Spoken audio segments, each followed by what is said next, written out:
you just left on the table for what? You know what it's for? I think it's just friendship. No, seriously. That's what it's about. I think it's what he never could connect with in Golden State.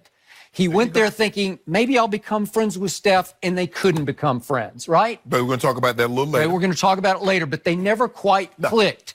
And he went there thinking, maybe Draymond will become my best friend. And they had a terrible falling out, which led to some terrible comments made by Draymond.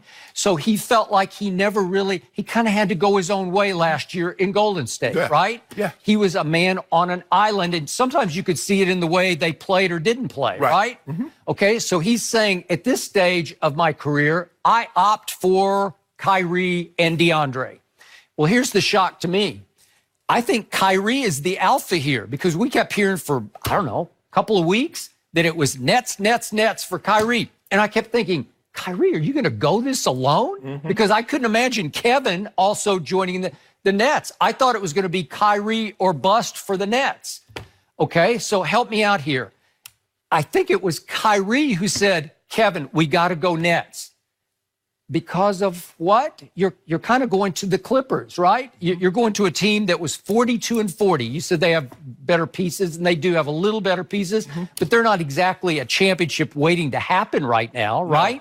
No, I just think the thing is that it would take longer for the Knicks to get those pieces. The Knicks, this is, they put all the eggs, they were going to get Zion. They really thought they were going to get Zion, Skip, and that didn't happen. And so now they created all this cap space. They traded Porzingis. They got rid of the Tim Hardaway Jr. contract to open up all this cap space. Basically, they wanted 2 or 3 guys. They wanted Kyrie, KD, and Kawhi. And come to find out, Skip, they don't get the #1 overall draft pick. They don't get Kyrie. They don't get Kawhi. They don't get KD. They struck out with all the Ks. I guess K's in order. So it was a flat-out disaster, and so now you're giving guys Bobby Portis and Julius Randle, and I get all that, Skip. But for me, what this tells me about Kevin Durant is that now I would rather win a title with my friends, and because after he won the first title, remember, Skip, he said, "Is that it? Is this what is?" Where's the 100 member marching band? Where's the orchestra? Where's everything that comes along with this? You see what happened in Golden State, Skip? He won a title with teammates. Now he wants to win a title with friends. Okay. What happened is, Skip, in Golden State, you look at this. Draymond, Clay, and Steph, they grew up together. It would have been the equivalent if KD had won in OKC with him, Serge, and Russ. I agree with that.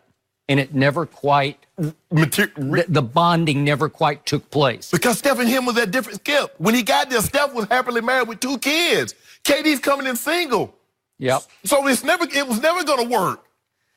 So I assume he and Kyrie are so close that he listened to Kyrie, who said, let's go Nets. And I'm assuming he listened to DeAndre, who, remember, was with the Knicks last year.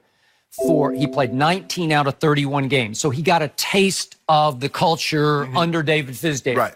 I'm going to guess DeAndre Jordan told KD no on David Fizdale, and maybe the entire organization. Well, I think he likes Fizdale. I just don't think he liked the organization, because remember, Skip, I think he was a DNP the last 7 games of the season. Not surprisingly, but go ahead. It seems like they were going in a different direction. They wanted to go young, and I'm sure DeAndre understood that. Okay, so this feels for me a little like the choice LeBron made to come to Los Angeles. No matter if I have a co-star or not, I want to go to LA, and you can argue with me all day until cows come home or don't come home, that LeBron chose the Lakers in part because of Hollywood, in part. And now, to me, Kevin has made a similar choice at an advanced age. He's been 12 years. He's been 12 years in the league. He made a choice. I just want to play with my friends. Right. Title or no title. I'm not sure title is his priority right now. Again, Brooklyn is a little better situated to make a run with those 2 guys. But Kevin obviously can't play next year. But what did you tell me all last week? Kevin Durant will do things that will bring fireworks where you least expect it. Kyrie marches to his own drum, his own beat. They will do things because everybody's thinking They're going to the Knicks. Why not go to the Knicks? The Knicks is so hallowed. The Madison Square Garden, the biggest acts perform there. Why wouldn't you two guys want to perform on that stage? They said, nah, we're going to Brooklyn. We're going to make Brooklyn a stage like the Knicks. That's how they think, Skip. Because you know when you get to that level, you have supreme confidence in your ability and what you can and can't do. All right, back to the Knicks. If I ran the Knicks, would I have plunged and offered Kevin Durant the max? You better believe I would have, because you just have to. You got rid of Porzingis to do this. Just do it. Do you have legit concerns about it? You better believe you do, because what happened to DeMarcus Cousins? He came back after a year, and yet all the Warriors said he never looked right all of last year. He couldn't run up and down the floor, couldn't get back in shape, and he often complained that his foot on the Achilles side hurt him. We saw flashes of brilliance in the finals, but it could only be for 4 minutes here and 5 minutes here. Right? Is that going to be the Kevin Durant we see in 2 years? Might he need a whole year back to get right? Oh, I believe it. Okay. So that would mean we have to wait 3 years out until we start to see the old Kevin Durant in all his glory. Well, at that point, he will be 33 years of age, and maybe he'll start showing a little wear and tear. So were the Knicks right to say, well, time out, wait a second, because he had the Jones fracture back in Oklahoma City that cost him basically a whole year, took 3 surgeries to get it right, and it was on his right foot. You can't tell me that there was some sort of imbalance, pathology going on there up and down the leg that operated to the point that he finally pulled calf, tore Achilles tendon, right? And he's had a lot of calf injuries. Had a lot of calf injuries, and he's had a sprained knee. It was on the other side, but he can be injury prone. So I get that you'd say, okay, maybe that's a problem. And by the way, on Kyrie Irving, is it possible? Injury prone. Okay, he's way injury prone, number one. And number two, he's diva prone. And I'll be the first to admit it. As much as I love him, is it possible that next year he continues to get exposed as a guy who can't lead, who alienates teammates? Is it possible in his 1 year by himself with no Kevin Durant that he alienates a bunch of the Nets the way he alienated all of the Celtics? It's possible. You know how he is? Okay, he goes to the beat of his own drummer to a fault. So is it possible you start looking at the net? Is it possible the Nets made the wrong choice? Sure it is. Is it possible you look back in 3 years and say, boy, the Knicks made the right move? Yeah, you might look at it on paper, but in the big picture, you just have to plunge. Offer him the max. Think about this, Skip. In 2019, after all the bad contracts that James Dolan has given out as the Knicks That's owner. A very good point, because they have a legacy of this. Skip, this is where he said, nah, enough is enough. With Kevin Durant. And by the way, listen, I thought the biggest Melo contract was not a good idea, because you got really nothing to speak of back for it. And then the Amari contract, remember that? Allen Houston contract. Houston was horrible. Freeway. I mean, Isaiah was just giving out money like it was candy. Did you say Amari? Amari Stoudemire. And McIce and Houston. They've had... their highway is littered with bad awful contracts. So they Marbury.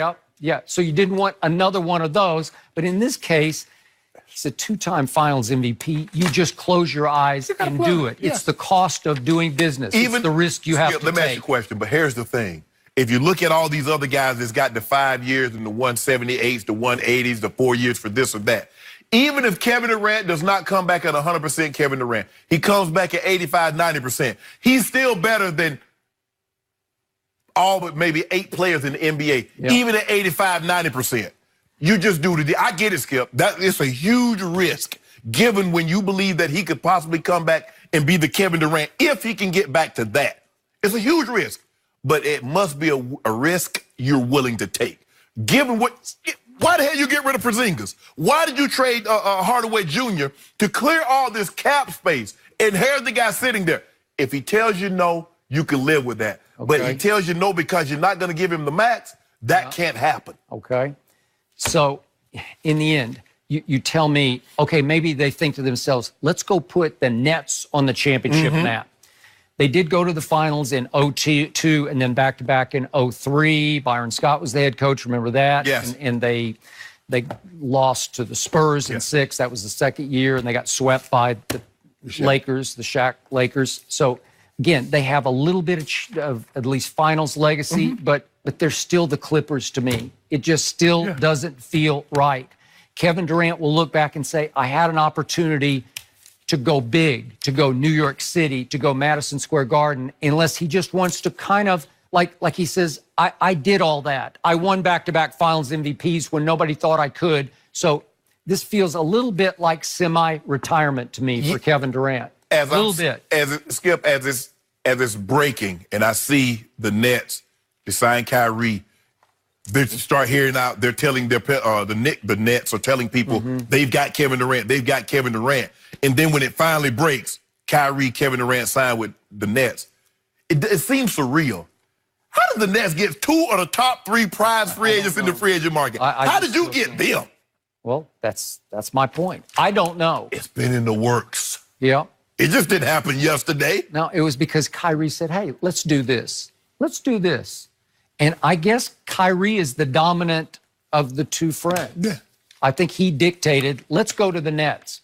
Let's do this. Kevin said, okay. Let's do this, KD. We're going to put the Nets on the map. Yeah. Can you imagine if we won a title with the Nets, we've got them back? It ain't going to happen. Because we about to get a why. We're going to talk about that a little later, Skip. We're going to talk about that Nick. Because you know we about to get why, right?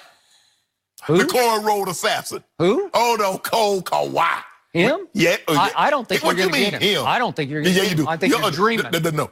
Yeah. Put your doll away. Yeah. Put your little voodoo doll away. I don't have a voodoo doll. You do. Yeah, you do. You stick your pins and tear it all. Yeah. I have a Shannon doll that I stick pins in, but not a number 2 doll. But don't worry about it. I have seen those. Great stuff, guys. The Nets, certainly the big winners in free agency. They also got a commitment from Garrett Temple. He should sign on July 6th. All right, to Shannon's point, yes. Is Kawhi Leonard about to join forces with